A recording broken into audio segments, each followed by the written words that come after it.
항구에서 잡부로 일하는 남자는 배에서 무역품을 하역하던 도중 물건이 든 상자를 손에서 놓치고 말았습니다. 다행히도 상자가 떨어진 자리에 아무도 없었지만 바닥에 떨어져 박살이 난 상자의 파편이 근처를 지나던 소년의 머리에 박혀 소년은 그 자리에서 즉사하고 말았습니다. 사건을 조사하던 중 남자가 근무 중 술을 마신 것이 드러났고 그것은 재판에 중대한 영향을 미쳤습니다. 하지만 엄정한 벌을 받을 거라 기대했던 사람들의 생각과는 달리 남자는 고작 2년의 노동령을 선고받았고 성난 사람들은 재판장이 떠나가라 야유를 퍼부었습니다. 그때 쏟아지는 비난과 멸시 속에서 남자는 자신을 노려보는 한 노파를 보았으니 죽은 소년의 할머니였습니다. 고리대금업을 하는 소년의 할머니는 일대의 빚쟁이들이라면 모르는 자가 없었고 그녀의 집요한 일처리 방식은 지옥 마귀들도 혀를 내두를 정도였습니다.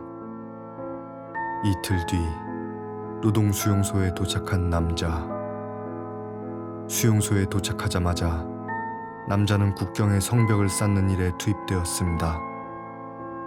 이른 아침부터 해가 질 때까지 남자는 무거운 돌을 나르고 쌓았고 매일같이 반복되는 고된 노동에 남자는 하루가 다르게 몸이 여유여 갔지만 이것으로 자신의 죄를 용서받을 수만 있다면 그 어떤 것도 감당할 자신이 있었습니다. 하루의 노동이 끝나면 남자는 차가운 감옥 벽에 기대 쇠창살 사이로 비추는 창백한 달을 빛삼아 노파에게 용서를 구하는 편지를 썼습니다. 하지만 그의 죄는 쉽게 용서받지 못했습니다. 남자가 수용소에 도착하고 2주가 지난 어느 날 밤 깊은 잠에 빠져있던 남자는 자신의 입을 틀어막는 거친 손길에 잠에서 깼습니다. 같은 수용소의 죄수들이었습니다. 달빛에 번들거리는 죄수들의 눈에서 남자는 폭력에 대한 갈망을 향해 치닫는 또렷한 광기를 보았고 목덜미에 전해지는 죄수들의 뜨거운 입김은 당장이라도 남자를 먹어치울 기세였습니다. 죄수들은 노파의 사주를 받은 것이었습니다. 그날 이후에도 죄수들은 남자를 집요하게 찾아왔고 남자가 형량을 마칠 때까지 괴롭힘은 계속되었습니다. 그렇게 2년이란 시간이 지나 수용소에서 풀려난 남자. 몸도 정신도 망가져버린 남자는 너덜한 모습으로 노파의 집으로 향했지만 자신이 그곳으로 향하는 이유가 용서를 구하기 위해서인지 자신을 지옥으로 몰아넣은 노파에게 복수하기 위해서인지 남자 자신도 알 수 없었습니다.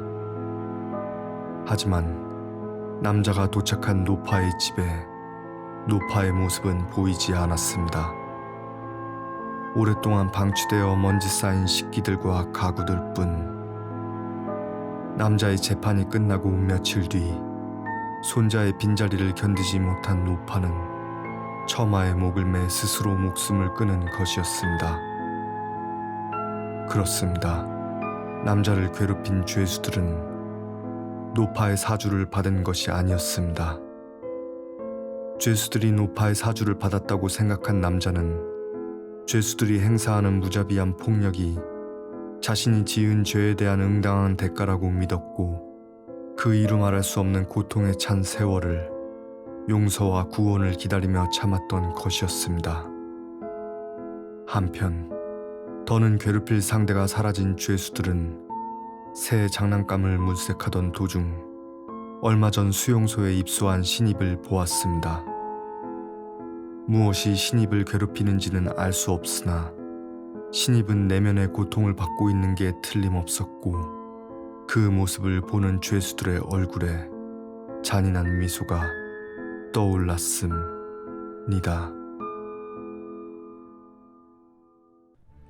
안녕하세요, 바젤입니다. 오늘 제 목소리를 듣고 놀라신 분들도 계실 것 같은데요. 저번 이야기에서 한 구독자님이 제 본 목소리로 가는 것도 좋겠다고 의견을 주셔서 이번 이야기는 목소리에 필터를 걸지 않고 업데이트하게 되었습니다. 제 이야기 대부분이 어둡고 무거운 이야기들이라 목소리도 무시무시한 저음이 좋겠다고 생각한 게 제 의도였는데요. 이렇게 원래 목소리로 녹음하고 들어보니 영화 오즈의 마법사에서 커튼 뒤에 숨어서 온갖 화려한 장비로 위험을 과시했던 마법사가 떠오릅니다. 이번 이야기에 대해 말하자면 사실 예전에 쓰고 업데이트를 안 한 이야기인데요. 어떤 생각이 들어 이야기를 쓰게 되었는지 사실 기억이 나지 않습니다. 몇몇 분들은 아실지 모르겠지만 업데이트를 안 한 이야기들 외에도 올렸다가 지운 이야기들도 많은데요. 산장의 노인, 지하 감옥의 여인들, 신의 얼굴, 불꽃 축제, 전장의 용병들 등 세어보니 20개 가까이 됩니다. 초기에 올렸던 이야기들로 지금도 그렇지만 문장이 영 어색하고 목소리가 중2병 걸린 애 같아서 지금도 저장 폴더 열 때 눈에 띄면 얼굴이 화끈거립니다. 몇몇 이야기들은 제가 정말 좋아하는 이야기여서 문장을 고치고 다시 녹음하면 어떨까 가끔 생각하기는 하나 새 이야기를 구상할 때와 이야기를 마쳤을 때의 성취감에 도취되어 미루고 있습니다. 음악에 대해 이야기하자면 거울 속의 가두다에 썼던 음악을 그대로 썼습니다. 사실 이번 이야기는 본 목소리로 녹음하는 데 의미가 컸기에 예전에 만든 음악이 어울리면 그대로 쓰고 빨리 다음 이야기로 넘어가자는 게 제 생각이었습니다. 다행히도 거울 속의 가두다에 썼던 음악이 잘 어울렸기에 업데이트를 마친 뒤 저는 다음 이야기를 쓰는데 좀 더 공을 들일 예정입니다. 음악 만드는 것도 큰 즐거움 중 하나이기는 하나 사실 이야기 만드는 게 저는 더 재밌습니다.